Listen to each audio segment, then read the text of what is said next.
Olá, sejam muito bem-vindos. Hoje a gente vai mergulhar fundo em uns capítulos que são simplesmente cruciais para entender o legado de Josué e o futuro de Israel. Sabe, a conquista militar de Canaã tinha acabado de terminar, mas uma nova fase, e talvez a mais difícil de todas, estava só começando, uma fase que ia testar a alma da nação. Imagina só a cena. Depois de anos e anos de batalha, as espadas finalmente se calam. Josué liderou o povo a uma vitória que parecia impossível. A promessa de ter uma terra para chamar de sua, cumprida. Parecia que finalmente eles teriam descanso dos inimigos. Só que essa batalha, essa não seria travada com espadas e escudos contra exércitos de fora. Seria uma batalha travada dentro dos corações e das mentes do próprio povo. A guerra agora era contra a idolatria, a desunião e principalmente o esquecimento. Então vamos entrar nesse primeiro ponto. A gente está falando de um período ali entre 1400 e 1350 a.C. A fase das grandes guerras acabou. O desafio agora para Israel é outro. Como manter a herança que eles tanto lutaram para receber? E não demora muito para a primeira grande crise interna explodir. E de um jeito totalmente inesperado. Tudo começa com uma construção bem misteriosa, ali nas margens do Rio Jordão. Um ato que quase mergulhou a nação inteira numa guerra civil. Vamos entender o contexto. As tribos que moravam do lado leste do Jordão, depois de cumprirem o dever deles de lutar bravamente ao lado dos seus irmãos, finalmente estão voltando para casa. Mas, no meio do caminho, eles param e erguem esse altar gigante. A notícia disso, claro, se espalha como um rastilho de pólvora. E é aqui que a gente vê o coração do problema. É tudo uma questão de percepção. Para as tribos do oeste, um segundo altar, o Misbeit, só podia significar uma coisa: rebelião. Um centro de adoração rival. Isso era terminantemente proibido. Mas a intenção das outras tribos era completamente diferente. Para eles, aquilo era um ed, um testemunho.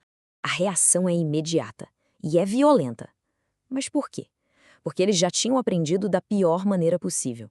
O pecado de poucos, como lá no incidente de Peor ou com Acã, trouxe o juízo de Deus para a nação inteira. O zelo deles era genuíno, mas estava baseado numa suposição muito perigosa. E a maneira como eles resolvem isso é uma lição incrível. Em vez de partirem para o ataque, eles mandam uma delegação para investigar. Eles confrontam, sim, mas também estão dispostos a ouvir.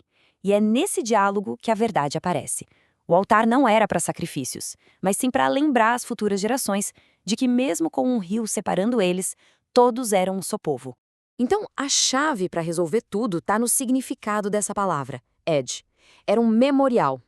Pensa num outdoor teológico, construído não por rebeldia, mas por medo. Medo de serem esquecidos e excluídos da aliança de Deus. A crise é resolvida e, ufa, a unidade é preservada.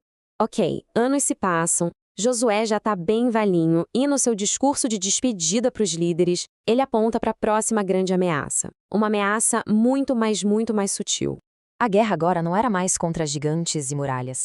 Era contra a convivência, a assimilação com as culturas pagãs que ainda restavam por ali. Sabe, a idolatria não chega com trombetas e alarde. Ela se infiltra com convites sociais, casamentos, acordos que vão, aos poucos, diluindo a devoção. Para explicar isso, Josué usa um verbo hebraico muito poderoso, dabak. Significa se apegar, se grudar em algo de uma forma que não dá para soltar. A ordem é bem clara: apeguem-se ao Senhor, porque, espiritualmente falando, não existe neutralidade. Ou a alma se agarra em Deus, ou ela, inevitavelmente, vai se agarrar nos ídolos da cultura ao redor. A linguagem que Josué usa aqui é forte, é muito visual. Essa mistura com os outros povos não seria um enriquecimento cultural. Não, seria uma fonte de dor e destruição. Seria como um laço no pé, uma armadilha, um chicote constante nas costas, até eles perderem a própria terra que Deus deu. E tudo isso nos leva ao grande clímax da liderança de Josué. Ele reúne a nação inteira em Siquém, um lugar com peso histórico enorme onde Abraão construiu seu primeiro altar. Ali, eles teriam uma cerimônia final, decisiva, de renovação da aliança. E aqui, a narrativa muda de uma forma genial. É Deus quem fala, na primeira pessoa, relembrando toda a sua história de graça. Fui eu que tomei, Fui eu que enviei, fui eu que livrei, fui eu que dei. A mensagem é cristalina. A salvação e a graça de Deus sempre vêm antes do chamado para a obediência. A gente responde porque ele agiu primeiro. A palavra-chave desse momento é avad, servir. E essa palavra carrega um peso de lealdade total, quase como ser um escravo. A questão fundamental que Josué coloca na mesa não é: será que alguém vai servir ou não? Não. A questão é: a quem se vai servir? Porque todo mundo serve a alguma coisa. E então vem o desafio, direto, impossível de ignorar. Diante de tudo isso que Deus fez, a escolha precisa ser feita, agora, hoje. Servir ao Deus que o salvou ou aos ídolos do passado e aos deuses da terra onde eles estavam morando. Não dá para adiar essa decisão.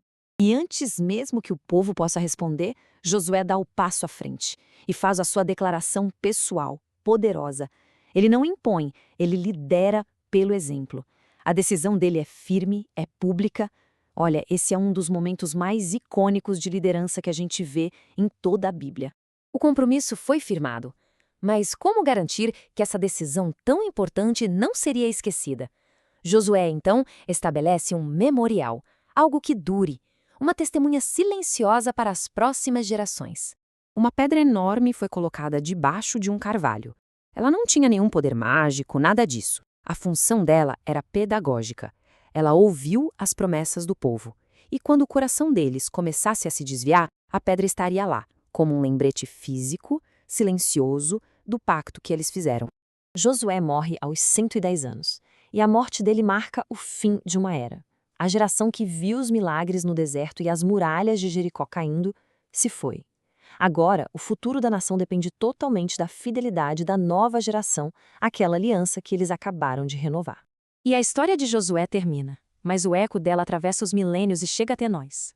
O chamado para a gente tirar os ídolos e escolher a quem servir é completamente atemporal. A pedra em Siquém ainda testifica, e a mensagem dela nos força a pensar: que ídolo precisa ser enterrado hoje? O Deus escondido na nossa cultura, no nosso meio ou talvez no nosso próprio coração, que impede um serviço íntegro ao Senhor. A escolha, hoje, assim como naquele dia, continua precisando ser feita.